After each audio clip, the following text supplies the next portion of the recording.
They say a mother's love never dies. But what happens when she's murdered, with her unborn baby still inside her and buried in a field like she never existed? Every night she rises, every night she searches, and every night she asks the same question. Have you ever heard of a mother who keeps searching for her child, even after death? There is a village called Belpur. During the day, it looks completely ordinary, but the moment night falls, even the wind forgets to breathe. People say that after midnight, a woman appears beneath the ancient peepal tree, a baby cradled in her arms, and a single question frozen on her lips. Chapter 1: The House That Ate Her Alive. Belpur was a small, quiet village. At the very edge of it stood Raghuvir's house, ordinary from the outside, but inside, a woman was being buried alive every single day. Her name was Anjali. 8 years of marriage, and from the very first week, Anjali understood the brutal truth. This household didn't see her as a daughter-in-law. They saw her as a servant, a thing to be used.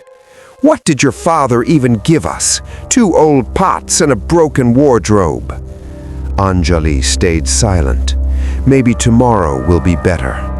But every tomorrow was worse than the day before. Chapter 2: Branded with a Lie. Years passed. No baby's laughter filled the house. First came the whispers, then the accusations. Then the accusations became her identity. One morning, Anjali was making bread at the stove, hands trembling, when her mother-in-law, Shantabai, spoke loudly to the neighbor, loud enough on purpose. "These girls today, God knows what's wrong with them. 8 years of marriage, and she can't give us even one child." Anjali turned to speak. The words stuck in her throat.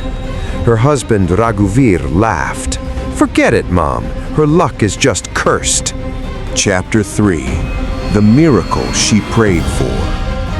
One night, sitting alone in the dark, Anjali placed both hands on her belly. If I could just become a mother, would everything finally change? She didn't know that her womb was not empty, but society had already declared her barren, and that poison was slowly killing her soul. 5 years of marriage, 5 years of every insult, every blow endured in silence, because one single thought kept her alive. If I have a child, everything will be okay.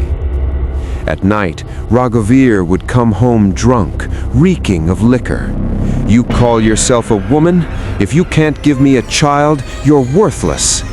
He would hit her, throw her against walls, pull her hair. Anjali wouldn't cry. She would only repeat inside her mind, "Just let me get pregnant, then maybe everything changes." Then, 5 years into the marriage, one morning, Anjali got sick. She went to the doctor, terrified. The doctor smiled warmly. "Congratulations, you're going to be a mother." That evening, Anjali sat in front of the mirror for a long time. For the first time in years, a real smile crossed her face.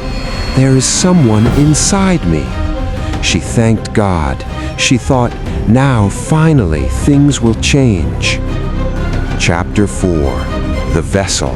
Chapter 5: The Last Night. One evening, Anjali returned from the clinic. The doctor had warned her with serious eyes. "You are dangerously malnourished. If you don't eat properly, both you and the baby are at serious risk." Anjali simply nodded. She already knew no one at home cared. That evening, she set down a plate of food, and Shantabai exploded. "What is this? Cold food? We are not animals."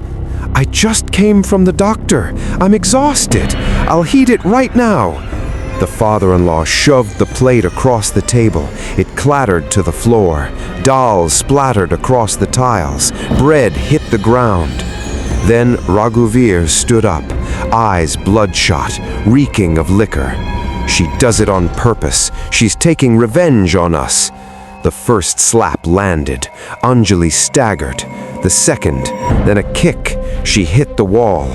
"Please, I'm pregnant. Stop, for the baby's sake." She looked toward her in-laws. No one moved. Shantabai and the father-in-law watched in silence. Raghuvir did not stop. Then a scream. Then silence. Anjali was gone. Both hands still pressed tightly against her belly, as if even in death she was protecting her child. Chapter 6. Buried in the dark. The room was completely still. Then Shantabai spoke, her voice flat and cold. "Good. Problem solved." She looked at the body. No fear, no guilt, no tears. No funeral, no cremation. If anyone finds out, the whole village will come. Police, questions, shame. She paused, then said quietly, "She went back to her parents with the baby.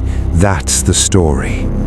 That night, Raghuvir carried Anjali's body out through the back door, into the dark fields behind the house. He dug a hole in the earth. He lowered her in, still in the same clothes she died in.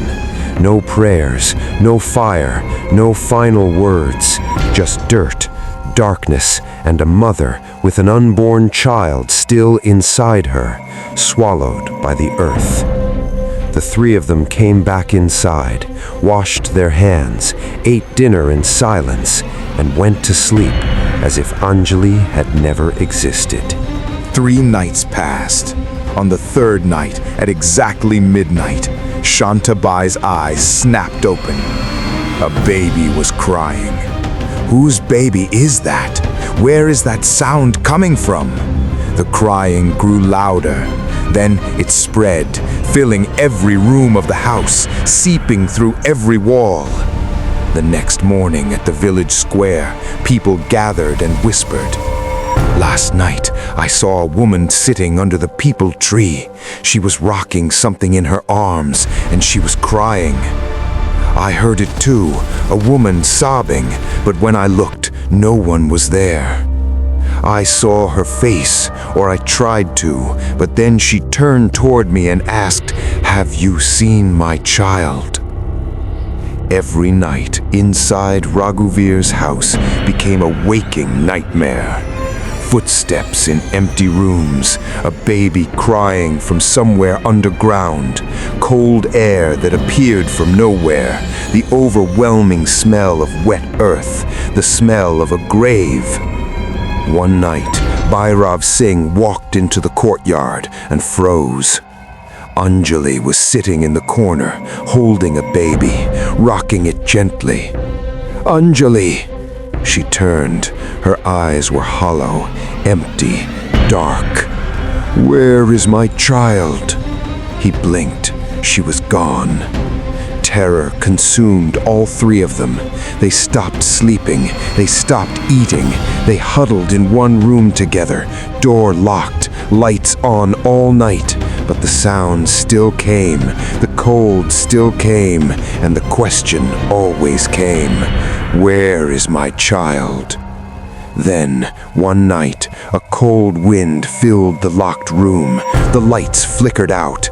In the darkness, the shadow of a woman stood before them. Her hair floated in air that wasn't moving. A baby cradled against her chest, eyes that had seen death and come back from it. "You took everything from me, my life, my child, my name." By morning, all three were found dead. No marks, no explanation.